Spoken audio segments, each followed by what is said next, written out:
प्यारे दर्शकों नमस्कार। तारीख है आज 20 अगस्त 2025, दिन बुधवार, हिंदी तिथि भाद्रपद माह कृष्ण पक्ष द्वादशी। आइए नजर डालते हैं हमारे प्यारे राज्य हिमाचल प्रदेश की तमाम बड़ी खबरों पर। वीडियो शुरू करने से पहले कमेंट बॉक्स में जय हिंद लिखकर हमें सपोर्ट करें। तो चलिए शुरू करते हैं। 300 यूनिट फ्री बिजली पर सीएम सुक्खू का आया जवाब। क्या स्मार्ट मीटर खाएगा नौकरियां? सरकार ने भरा नेताओं का लाखों का बिल। मुख्यमंत्री सुखविंदर सिंह सुक्खू ने कहा कि राज्य सरकार लोगों को 125 यूनिट बिजली निःशुल्क दे रही है। इसे अभी तक बंद नहीं किया गया। उन्होंने कहा कि सरकार बिजली क्षेत्र में सुधार की दिशा में आगे बढ़ रही है। राज्य सरकार ने लोगों से आग्रह किया था कि वे स्वेच्छा से बिजली सब्सिडी को छोड़ें। प्रदेश में 12 से 15 हजार लोगों ने ये सब्सिडी छोड़ी है, जिससे बिजली बोर्ड को 59 लाख रुपए का लाभ हुआ है। उन्होंने कहा कि भविष्य में आर्थिक समर्थता पर 300 यूनिट बिजली निःशुल्क देने पर भी विचार किया जाएगा। वे मंगलवार को विधानसभा में प्रश्नकाल के दौरान विधायक सुधीर शर्मा और केवल सिंह पठानिया के संयुक्त सवाल का जवाब दे रहे थे। कांगड़ा में भूकंप के झटकों के बाद प्रशासन अलर्ट, सभी संस्थानों को मॉक ड्रिल का निर्देश, सुरक्षा ऑडिट की भी डेडलाइन तय। भूकंप की दृष्टि से कांगड़ा जिले की भौगोलिक संवेदनशीलता को देखते हुए जिला प्रशासन ने सभी संस्थानों व विभागों को सुरक्षा और आपदा प्रबंधन संबंधी तैयारियों को तुरंत मजबूत करने के निर्देश दिए हैं। जिला दंडाधिकारी कांगड़ा हेमराज बैरवा ने कहा कि जिले के समस्त संस्थान समयबद्ध ढंग से कदम उठाएं। किन्नौर कैलाश यात्रा बंद, नियमों का उल्लंघन करने वालों पर होगी कार्रवाई, जानिए वजह। किन्नौर जिला प्रशासन ने मंगलवार को लगातार भारी बारिश, गिरते पत्थरों और घने कोहरे को ध्यान में रखते हुए किन्नौर कैलाश यात्रा 2025 को तत्काल प्रभाव से बंद करने का आदेश दिया। इन भारी बारिशों में पहले ही कई जानें जा चुकी हैं और तीर्थयात्रियों के लिए यात्रा अब भी गंभीर खतरा बनी हुई है। किन्नौर के उपायुक्त डॉक्टर अमित कुमार शर्मा ने मंगलवार को एक आधिकारिक आदेश जारी करते हुए कहा कि लगातार खराब मौसम और आने वाले 5 से 7 दिनों में और बारिश व बादल छाए रहने के पूर्वानुमान को देखते हुए जन सुरक्षा के लिए तत्काल एहतियाती उपाय आवश्यक हैं। कालका शिमला रेल मार्ग पर शुरू होगी पैनोरमिक कोच वाली ट्रेन, यात्रियों को मिलेगा अनोखा एक्सपीरियंस। कालका शिमला धरोहर रेलमार्ग सुरंगों, पुलों और प्राकृतिक सुंदरता के लिए दुनिया भर में मशहूर है। रेलवे इस ऐतिहासिक नैरोगेज लाइन पर अत्याधुनिक पैनोरमिक कोच शुरू करने जा रहा है। वातानुकूलित कोच में शीशे की खिड़कियों से लेकर सीसीटीवी कैमरे और फायर अलार्म जैसी आधुनिक सुविधाएं होंगी। पैनोरमिक कोच न केवल यात्रियों को प्राकृतिक सौंदर्य का बेहतर अनुभव कराएंगे, बल्कि यात्रा को और ज्यादा आरामदायक बनाएंगे। इन कोच का पहला ट्रायल किया जा चुका है, लेकिन कुछ तकनीकी खामियां सामने आई थी। करोड़ों डकारने वाले 2 निजी अस्पताल होंगे ब्लैकलिस्ट, आयुष्मान योजना में घोटाला करने पर कार्रवाई। आयुष्मान भारत योजना के तहत घोटाला कर करोड़ों रुपए की हेराफेरी करने पर कुल्लू व मंडी के 2 निजी अस्पतालों पर बड़ी कार्रवाई की तैयारी है। प्रवर्तन निदेशालय ने विस्तृत जांच के बाद दोनों अस्पतालों को ब्लैकलिस्ट करने की सिफारिश केंद्रीय स्वास्थ्य और परिवार कल्याण मंत्रालय से की। मंत्रालय से हरी झंडी मिलते ही दोनों अस्पतालों पर पाबंदी लगने से भविष्य में इन्हें किसी भी सरकारी स्वास्थ्य योजना का लाभ नहीं मिलेगा। हिमाचल प्रदेश में आपदा से सड़कें बंद, करोड़ों की बागवानी पर संकट, सेब के दाम धड़ाम। आपदा से हिमाचल में करोड़ों की बागवानी पर संकट खड़ा हो गया है। बागवानों को भारी नुकसान झेलना पड़ रहा है। राष्ट्रीय राजमार्गों के अलावा अन्य सड़कें बंद होने से बागवानों के लिए सेब की फसल मंडियों तक पहुंचानी मुश्किल हो गई। सेब और सब्जियों से लदे ट्रक पिछले 5 दिन से जाम में फंसे हैं। इससे क्वालिटी खराब हो गई। खरीदारों और ट्रांसपोर्टर्स को भारी घाटा उठाना पड़ रहा है। सेब के दामों में भारी गिरावट आई। कुल्लू मंडी हाईवे पर आवाजाही प्रभावित होने से करीब 250 ट्रक फंस गए। सड़कें बंद होने से बागवानों का उपज मंडियों तक पहुंचाने का खर्चा बढ़ गया है।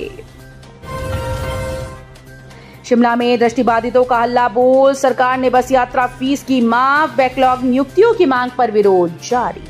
दृष्टिबाधित संघ ने अपनी मांग को लेकर विधानसभा मानसून सत्र के दूसरे दिन मंगलवार को शिमला के चौड़ा मैदान में धरना प्रदर्शन किया और भारी बारिश के बावजूद नारेबाजी की। दोपहर बाद संघ के 5 सदस्यों का प्रतिनिधिमंडल मुख्यमंत्री से मिला, जिसमें उनकी मांग को लेकर चर्चा हुई।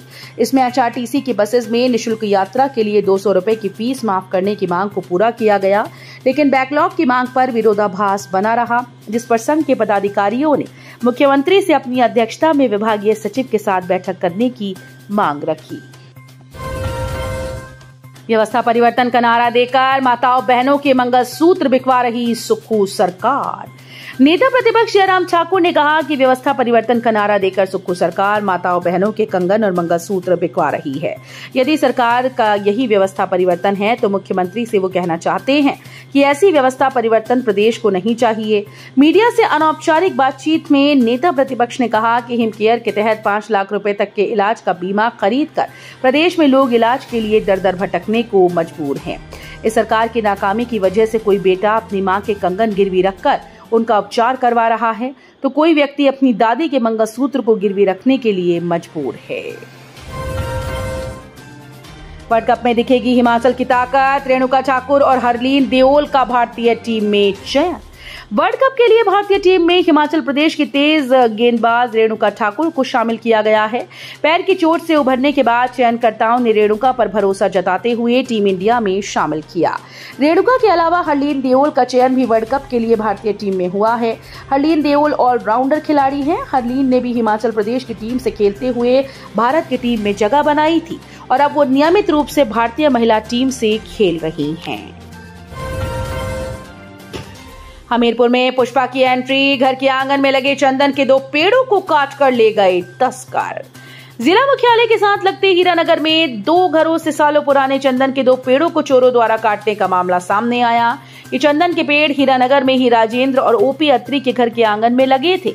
इन दोनों परिवारों ने पुलिस में चंदन के पेड़ काटे जाने की शिकायत दर्ज करवाई। पुलिस मामले की छानबीन में जुटी है। पेड़ के मालिक राजेंद्र सिंह ने बताया कि काफी सालों से चंदन के पेड़ों की सेवा कर उन्हें बड़ा किया था, लेकिन रात करीब 2 बजे अज्ञात चोर पेड़ को काट कर ले गए। सावधान, पौंग बांध से छोड़ा जाएगा 75,000 क्यूसेक पानी। ब्यास किनारे से घर खाली करने का निर्देश, एडवाइजरी व अलर्ट जारी। हिमाचल प्रदेश के पौंग बांध से बीबीएमबी प्रशासन अगले 24 घंटों में 75,000 क्यूसेक पानी ब्यास नदी में छोड़ेगा। प्रशासन ने स्पष्ट किया कि पानी की निकासी एकदम से नहीं होगी, बल्कि हर 12 घंटे बाद छोड़े जाने वाले पानी की मात्रा में 6,000 क्यूसेक की वृद्धि की जाएगी। लगातार बढ़ते डिस्चार्ज के कारण प्रभावित इलाकों में अलर्ट घोषित कर दिया गया है। तिरपाल ढके टेम्पो से निकली पशु क्रूरता की खौफनाक तस्वीर, चालक के खिलाफ मामला दर्ज। कीरतपुर नेचौक 4 लेन के टनल नंबर 2 थापना के पास स्वारघाट पुलिस ने नाके के दौरान एक टेम्पो को पकड़ा है, जिसमें 9 भैंसे व 9 कटड़े ठूस ठूस कर भरे थे। पुलिस ने टेम्पो को भैंसों सहित अपने कब्जे में लिया और चालक के खिलाफ पशु क्रूरता अधिनियम के तहत मामला दर्ज कर आगामी कार्रवाई शुरू कर दी। टेम्पो चालक की पहचान शुक्रदीन पुत्र भूरी सिंह निवासी गांव जमसाई, डाकघर व तहसील सरकाघाट, जिला मंडी के रूप में हुई। ट्रैक्टर की चपेट में आने से स्कूटी सवार महिला की हुई मौत। बंगाड़ा पुलिस थाना क्षेत्र के तहत शिवनगर गांव में स्कूटी पर सवार महिला ट्रैक्टर की चपेट में आ गई, जिससे उसकी मौत हो गई, जबकि स्कूटी चालक व 3 साल का बच्चा सुरक्षित बच गए। जानकारी के मुताबिक मंगलवार पपड़ोली गांव की उक्त महिला अपने भतीजे के साथ सिविल अस्पताल बंगाड़ा में दवाई लेने जा रही थी कि अचानक बीच रास्ते में सामने से आ रहे ट्रैक्टर के साथ यह हादसा पेश आया। फिलहाल यह हादसा कैसे हुआ, बंगाड़ा पुलिस मौके पर पहुंचकर दुर्घटना के कारणों की जांच करने में जुट गई है। इस दुर्घटना में मृतक महिला की पहचान अनीता राज निवासी पपड़ोली के रूप में हुई। एसएचओ रोहित चौधरी ने बताया कि पुलिस ने शव का क्षेत्रीय अस्पताल ऊना में पोस्टमार्टम करवाकर परिजनों को सौंप दिया है।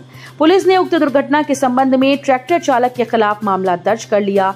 इस संबंध में आगामी कार्रवाई अमल में लाई जा रही है। तो ये थी आज की फटाफट खबरें। हम मिलेंगे अगले बुलेटिन में, तब तक के लिए धन्यवाद। जय हिंद।